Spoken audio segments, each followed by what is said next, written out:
Greetings everyone, welcome to the Traditional Outdoors Podcast. We're going to try something a little different here. This is actually going to be a audio and a video version of the podcast. So if you're listening on your favorite podcast player, just know that there is going to be a version of this that's a video version of the podcast that will be posted on YouTube. Just go to YouTube and search for Traditional Outdoors and you should be able to find me. The reason I'm doing both, this is going to be a topic that's going to be greatly enhanced with video medium. So while I'm going to try to be as descriptive as I can as I'm walking through this in the audio version, obviously there will be some benefits to looking at the video version of this podcast as well. So what are we going to be talking about? We're going to be talking about a first aid kit for bow hunters. Now we're going to be talking about two different kits, and I'm going to show you both of those here in just a second. But I have a first aid kit that stays in my pack all the time. It never leaves my bow hunting pack. Is it a life-saving kit? Maybe in a very extreme situation, but for the most part, it's about keeping you comfortable in the woods if you have a cut or have an allergic reaction, something like that. But there is one component in the small kit that in theory could save your life, and we'll talk about that a little bit. The bigger kit I started in 2016. I put it together for a western hunt that Tom and I were going on, and I've modified it just a little bit over the years, but for the most part it's remained the same. After that trip I decided I wanted to put together a smaller kit to keep in my backpack at all time, because you'll see the larger one's just a bit too bulky. I'll give you some details about what the smaller kit weighs. I haven't weighed the bigger one because I really just don't carry it that much. I don't worry about it too much, but I'm going to zoom in here with a different camera once I do the intro, and you'll be able to see in detail each component that's in both of these first aid kits, and we'll go into a little bit more detail. I'm also going to include links to all of the products in these two packs, or for the most part. There's some it doesn't make a lot of sense to put a link up, but for the most part the links will be in the show notes, and they will be in the notes on the YouTube channel as well. Those are affiliate links, so I do get a very small payment from Amazon if you buy directly through the link. It just helps pay for hosting and equipment and so forth. But regardless, I just want you to have a first aid kit so you're safer and you have more comfortable days in the field.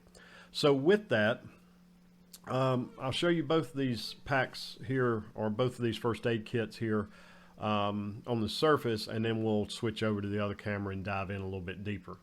So this is my everyday first aid kit. If I'm in the woods bow hunting, this kit is with me. It stays in my my mainframe pack, and if I'm going to just do a hunt with a day pack, it gets moved from my bigger pack into my day pack. This little guy weighs just over 5 ounces at 5.4 ounces with everything that you're going to see in it, and it's quite a bit. This is a Maxpedition micro pocket organizer, I think it is, and again I'll have a link to this in the show notes as well. But this is my everyday pack. Now my everyday first aid kit that stays in my pack. Now the kit that I put together in 2016 is obviously a bit larger. Let me get this in the camera where it'll show up.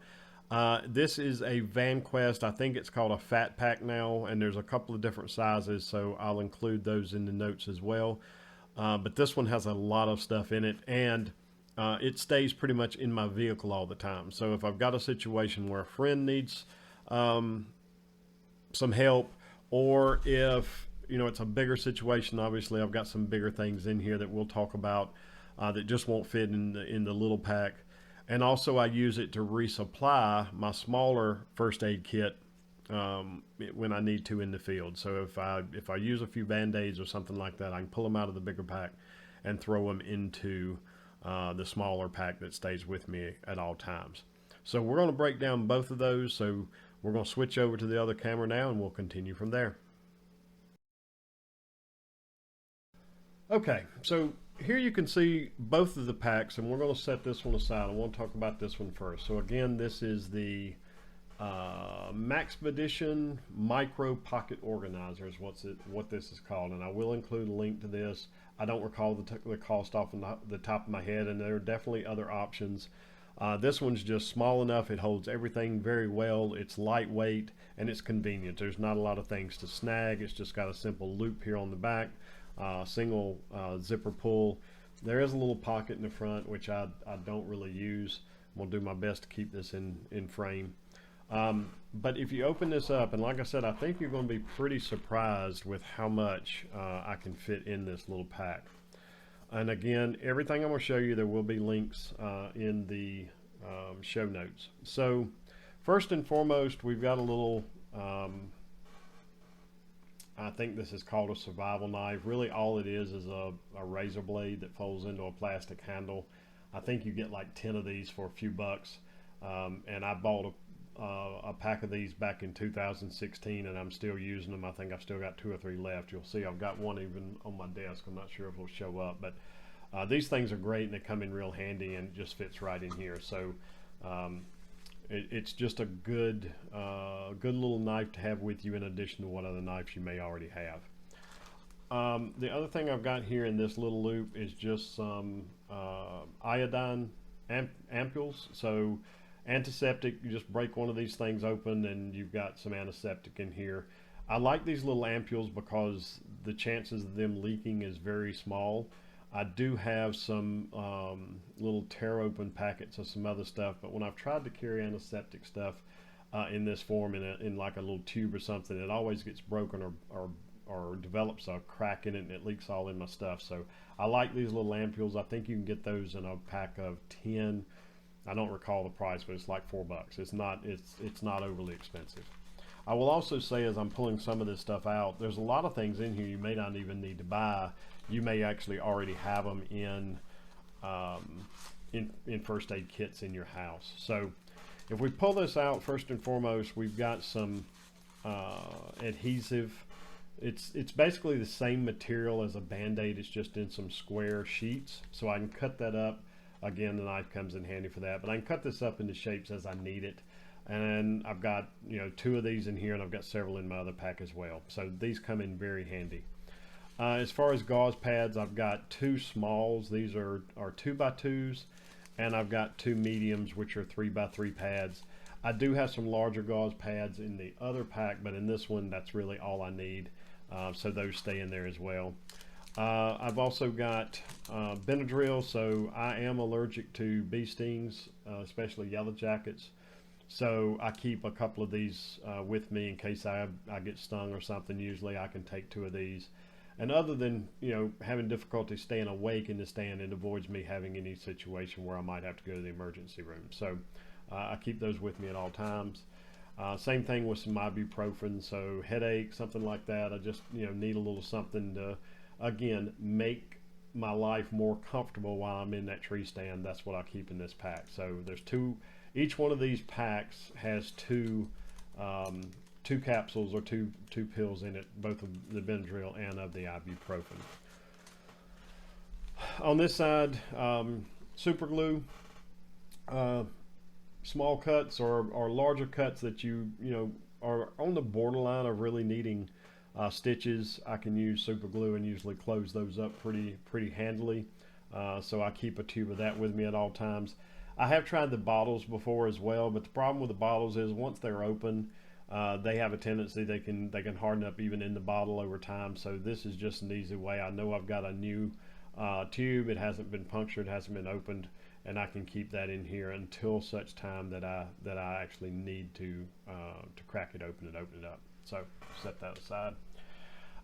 So these little ampules over here, and I will butcher the name of this thing, but it's benzo something. I can't.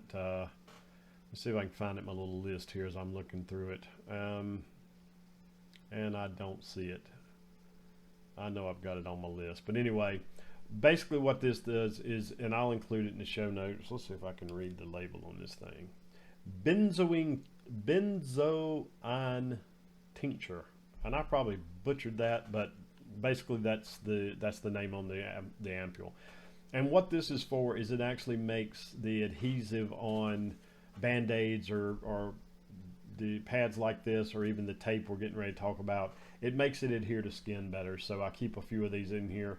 Being a bow hunter, especially here in Georgia in the early season, it's hot, you're going to sweat, and if you do need something to stick, this really helps a lot. So I keep some of these in here. Again, they're not overly expensive, and I think you buy them in a pack of 10 as well. So I keep 3 of those in here. Over here beside of that, this is what's called Leuko Tape. If you're not familiar with Leuko Tape, this stuff sticks really well, but it does come in a I think it's 1.5 inch wide, 15 yards maybe. So it's a big spool. It's like this big around. So all I do here is I just took a dowel, cut a piece of dowel the same width as the tape, and rolled it off of the bigger spool onto this little dowel, and it works great just to keep that in this little pack. Now I do have a larger roll in my bigger pack, but again, for this little pack, that's all I need, and it keeps it very convenient for me that way. In this back pocket, I've got a Ziploc bag, and in this Ziploc bag, I've got a lot of different things, and I'm going to make a very big mess here that I'm going to have to clean up later, but as long as you can see what we're talking about, that makes it worthwhile. So I've got a couple of these little packets of anti-itch cream, and I think each one of these I'm going to show you, I have 2 of each packet in this pack, and then I've got spares in my bigger pack, first aid pack. But this is first aid anti-itch cream. I think it's hydrocortisone cream. So you've seen this stuff before, but again, these little packets I can keep in here, and it's usually enough for treating, one instance of whatever's bugging me. I then have 2. Actually, I may have 3 of the anti-itch cream, but I've got 2 triple antibiotic ointment packs in here. There's another one in here somewhere. We'll probably see it in a second. But again, same idea. I just buy, 10 or more of these things, and I keep 2 in this pack at all times. And then I've also got 2 first aid burn cream packets. So again, I don't know what I would actually ever get burned on out in the woods, but I've got it if I need it. I might be trying to fix a serving and have a light or something like that. Regardless, it's better to have something like this with you and not need it than need it and not have it with you. What else we have in here? There's the other triple antibiotic. I knew it was in there. Just some regular Band-Aids. Again, these are something you probably already have. This is one of those items that I said I'm not including in the show notes, just because if you can't find Band-Aids on your own, then you probably need more help than what I can give you in this video cast. Alcohol swabs, same thing as the iodine, but the alcohol swabs can also be used to clean. If I need to clean something outside of just my first aid kit, I've got the alcohol swabs. I've even used these. I do wear glasses, so I have even used these to clean my glasses in the field from time to time. Save that little dude. I think that's, what else have I got in here? Oh, yeah. So this is one of the ones that I should talk about a little bit. Before I do that, we'll go ahead and talk about this. This is just a SAM splint, mainly for if you manage to break your finger, and that can happen easier than you think with climbing sticks or maybe your stand. If you break a finger and you need to set it, you've got a little SAM splint in here. Again, this thing weighs nothing, and I think I bought like 5 of these in one pack. So one of them stays in here, and then I've got one in a bigger pack. I said that this kit is really more about keeping you comfortable, taking care of a small wounds, not necessarily anything life-threatening. And what I'm about to show you is one of those things that has that ability to save your life. Now, before I show you this, 2 words of caution. 1, do your own research, and 2, be prepared that this is very painful. I've actually tried it on myself on a smaller cut, and it hurts like a dickens. But it's called Wound Seal, and if your broadheads are as sharp as mine are, it can be very easy to have a really, really nasty gash. And if you cut yourself deeply and you can't get the bleeding to stop in other methods, this will stop the bleeding. But again, it burns. It basically seals the wound chemically, and it hurts like the dickens. But it's better than dying. So again, do your own research. Decide if this is for you. I'm not advocating it. I keep it with me, but only you can make that decision for yourself. So with that in mind, that pretty much finishes up this kit, and I'm just going to set all this aside and pack it back up after I stop filming in the interest of time. But we're just going to set this one aside. Now, my bigger pack. So most of what you're going to see in here, and I don't even know if I'm going to break all this up, but I just want you to get an idea how it's laid out. One thing that I am missing in this pack that I usually keep in here, I do have a set of shears for cutting gauze, and those are downstairs. I was using them the other day for something else, and I forgot to put them back in here. But make sure I can get all this in frame. So this is the larger spool of Leuko tape that I mentioned. So that little spool that I had, that's what this came off of. I just rolled it onto that dowel, and I keep this in here. If I need to replenish the smaller kit, I've got it handy. If I need it, it's in this kit. In this little side pocket here, more of the wound seal. Again, I showed you this, we talked about this, but this is just a larger pack of that I keep in here. Over here on the right side, this is called a RATS tourniquet. I think it's a rapid application tourniquet system, something like that. This is another one of those things that I keep it in my pack.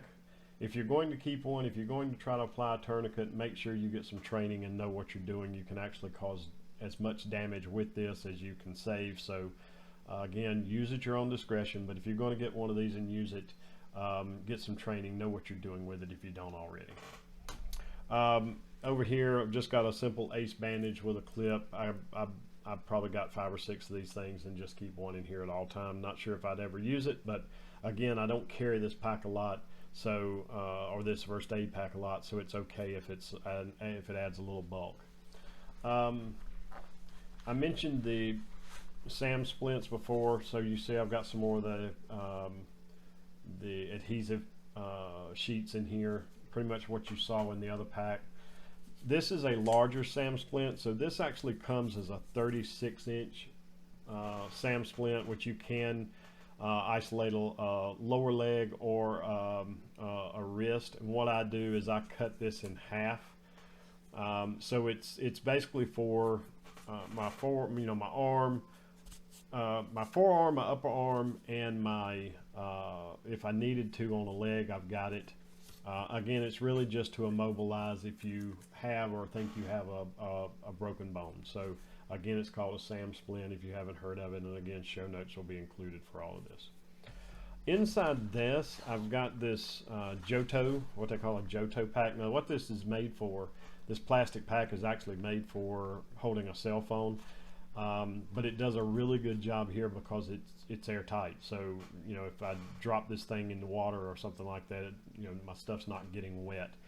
And for the most part, everything that's in here is duplicated from what you saw in the other pack, with a few exceptions, and there may just be more of them depending on what I have in here. But again, Benedryl, Ibuprofen, the benzoin, and the Iodine Ampules. I've got both of those. The triple bionic ointment, the anti-itch cream, and again, keep in mind that this stays in my truck all the time, so I've even used this outside of hunting season. Ibuprofen, one of the finger size SAM splints. I'm hoping I'm keeping all this in frame. I'm trying to go through this as quick as I can. More assorted band-aid sizes, tweezers. So that's one thing I don't keep in my other pack that I do keep in here. The biggest thing I found this is good for is thorns or splinters you get in your hand. It's nice to have a set of these so you're not digging it out with your pocket knife, which is not overly sanitary to begin with in most cases. The anti-itch cream, more of the burn cream. I've got 1 or 2 super glues in here, same thing as the other pack. And I think that's about it. You'll see there's another of the safety knives I keep in here. And then again, I've got the gauze pads that I had in the other one, and I think there's some more stuck away in one of these little pockets. But that's pretty much it. You can just see that I can keep a lot more in this still fairly small first aid pack than the one I keep with me all the time. I don't know what the weight is on this one. I would say it's probably pushing 3/4 of a pound maybe, with everything that's in it, including the bigger roll of Leuko tape and the tourniquet system. So again, there's a lot of stuff in here, and this is really more for replenishing my other pack, or if I need something while I'm at the vehicle and so forth. So that's pretty much it. I hope that is proved helpful. I'm going to switch back over here to the other camera. So as I was saying, I hope this proves helpful. I know I have used the small kit quite a few times. Luckily, I've never needed the larger kit. And if I do an out west hunt, especially if I'm in the backcountry, going to be hiking in quite a ways, I may keep both kits. So I may keep the little one, and I may actually take the bigger one in, if nothing else, just to leave in camp. So I'm not having to make a 4-mile trek back to the vehicle to retrieve something. So bottom line, I hope this is beneficial to you. If you don't already have a first aid kit, try to put one together. It doesn't have to be as elaborate as this, but have something. It can be some band-aids and some tape in a Ziploc bag, or a little Ziploc bag if you want to, but have something. I can't tell you how many times I've actually ran into hunters that were heading out of the woods because they smashed their finger, while they were setting up their stand, or they cut themselves, coming down on a sharp edge on their stick, or, things like that. And it's just nice to have that peace of mind that if you have a little emergency like that, you can take care of it without having to come back out and lose precious time. If you're like me, precious time that you would be spending in the woods. So with that, I hope you find this useful, and we'll have more content coming your way very soon. Take care all.